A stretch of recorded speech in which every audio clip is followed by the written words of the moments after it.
rekan-rekan yang terkasih dalam Tuhan kita Yesus Kristus, sebelum kita mendengarkan renungan firman Tuhan yang akan saya bawakan hari ini, mari kita bersatu di dalam doa. Kita berdoa.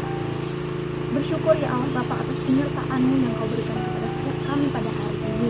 Sebentar kami mau mendengarkan sebagian dari firman-Mu, biar kiranya Engkau yang berkata-kata melalui mulut bibir hamba-Mu, sehingga setiap perkataan yang keluar itu berasal daripada Engkau untuk mendidik, mengajar kami ya Bapa, menuntun hidup kami. Kami serahkan seluruh kehidupan kami, berikan hati seperti tanah yang subur, supaya ketika firman-Mu itu ditaburkan, itu boleh bertumbuh berbuah di dalam kehidupan kami. Di dalam nama Tuhan Yesus Kristus kami berdoa. Amin. Baik rekan-rekan yang terkasih dalam Tuhan Yesus Kristus, hari ini saya akan membawakan kita ke dalam sebuah renungan firman Tuhan dengan judul Pertobatan yang Sejati.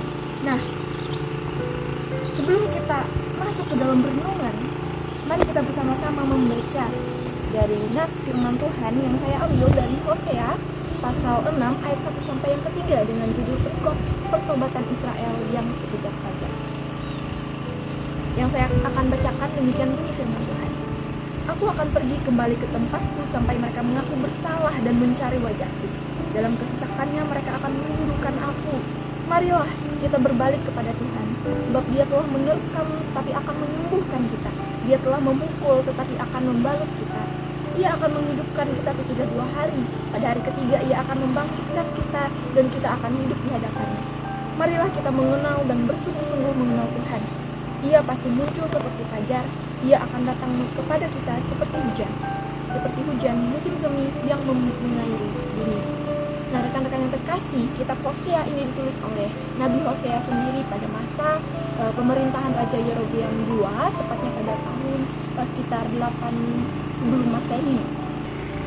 Dan di mana pada masa itu bangsa Israel mereka melakukan yang namanya penyembahan berhala, mereka menyembah Baal, Asyera, dewa dalam kuburan yang dikenal oleh bangsa saat itu.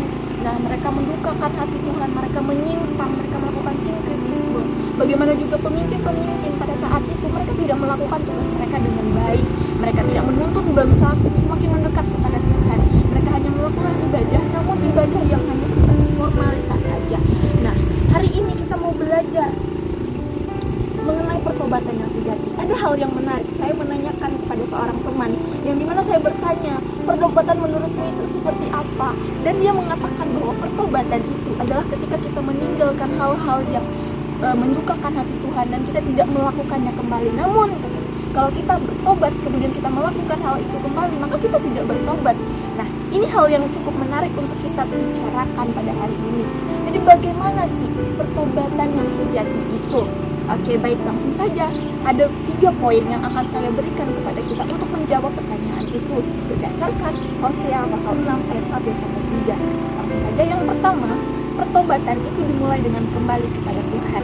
Bisa kita lihat pada ayat yang pertama di mana dikatakan di sana 1b, marilah kita berbalik kepada Tuhan. Jadi langkah awal kita adalah ketika kita menyadari kita melakukan kesalahan, kita harus kembali kepada Tuhan.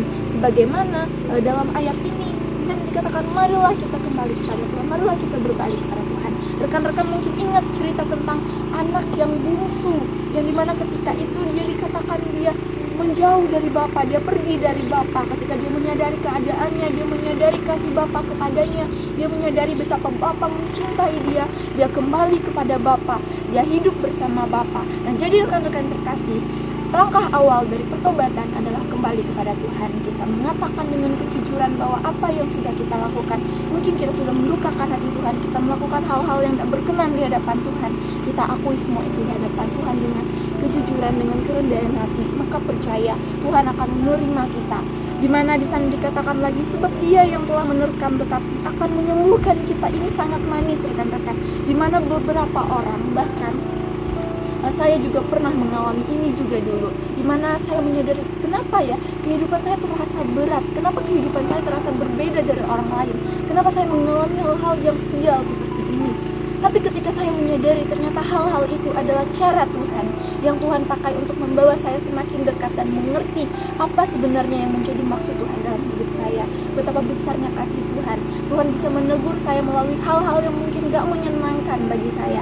Begitupun mungkin rekan-rekan yang terkasih juga menghadapi hal yang sama. kalian menghadapi masalah-masalah yang mungkin terasa berat, menghadapi hal-hal yang rasanya itu nggak sanggup untuk dihadapi, tapi percaya ada rencana Tuhan di balik itu. Itu bisa jadi cara Tuhan untuk membawa kita semakin mengenal pribadinya, semakin mengenal betapa besar kasih Tuhan dalam hidup kita. Kemudian yang kedua, di pertobatan itu tidak bersifat dangkal. Dangkal di sini maksudnya apa? Yang biasa-biasa saja, nggak dalam. Tuhan itu menuntut kita untuk hidup dalam pertobatan itu. Hidup dalam pertobatan seperti apa? Pertobatan itu bukan untuk supaya kita merasa lega, tapi pertobatan adalah untuk kita mencari Tuhan, mencari kehendak-Nya. Nah, inilah yang Tuhan nuntut dari bangsa Israel, bangsa yang tidak setia, bangsa yang mendukakan hati Tuhan. Tuhan mau mereka mengalami yang namanya pertobatan, pertobatan untuk mencari Tuhan. Karena apa? Di sana dikatakan ayat 2, Ia akan menghidupkan kita sesudah 2 hari. Pada hari ketiga Ia akan membangkitkan kita dan kita akan hidup tiada. Di ayat 2, di sana dikatakan 2 hari. Itu menuju kepada waktu yang benar-benar terukur, waktu yang cukup singkat, waktu yang cukup cepat. Pertobatan itu bukan tentang cepat, tapi tentang bagaimana posisi hatimu, bagaimana keadaan hatimu, bagaimana motivasimu untuk bertobat itu. Apakah engkau benar sungguh ingin bertobat karena engkau ingin mengenal dan mencari Tuhan, atau hanya bertobat supaya engkau merasa lega dan terlepas dari hal-hal yang membebani hatimu. Oleh karena itu, yang kedua, pertobatan tidak bersifat dangkal, tapi pertobatan itu berarti kita mencari Tuhan. Oke. Yang ketiga, pertobatan itu menghadirkan pengenalan kepada Tuhan sebagai inti dari pemulihan. Bisa kita lihat di ayat yang ketiga, marilah kita mengenal dan bersungguh-sungguh mengenal Tuhan, bersungguh-sungguh mengenal Tuhan. Jadi pertobatan itu membuahkan pengenalan akan Tuhan. Karena apa? Ketika kita bertobat, kita kembali kepada Tuhan, kita hidup bersama Tuhan, menjalani hari-hari kita bersama Tuhan, mencari kehendak Tuhan, maka pasti kita akan mengenal sedikit demi sedikit pribadi itu, mengenal sedikit demi sedikit apa yang menjadi kehendak Tuhan dan panggilan kita di dalam hidup kita. Oleh karena itu, rekan-rekan terkasih, apa tadi pertobatan yang sejati? Pertobatan yang sejati dimulai dari kita kembali kepada Tuhan dulu. Kemudian pertobatan yang sejati itu dimulai dari hati. Dan yang ketiga, pertobatan sejati itu menghadirkan pengenalan akan Tuhan. Amin. Untuk firman Tuhan, mari kita bersatu di dalam doa. Kita berdoa. Terpujilah Engkau ya Allah yang telah berkata-kata oleh hamba-Mu, yang telah menyampaikan setiap perkataan firman-Mu. Ini menjadi bahan renungan kami Bapa untuk mengerti, untuk memahami bahwa pertobatan yang sejati itu bukan hanya sekedar kami mengakui, tapi bagaimana kami hidup dalam pemulihan yang daripada Engkau. Tuhan Yesus, kami serahkan seluruh kehidupan kami, biarlah Engkau yang untuk bungkus kami dengan kuat kuasa Roh Kudus-Mu. Engkau baharui hati kami, Engkau bawa kami kepada pemulihan yang daripada Engkau dan pengenalan akan Engkau ya Tuhan. Di dalam nama Tuhan Yesus Kristus kami serahkan seluruh aspek kehidupan kami dan percaya kami aman bersama-Mu. Yesus kami berdoa, haleluya, amin.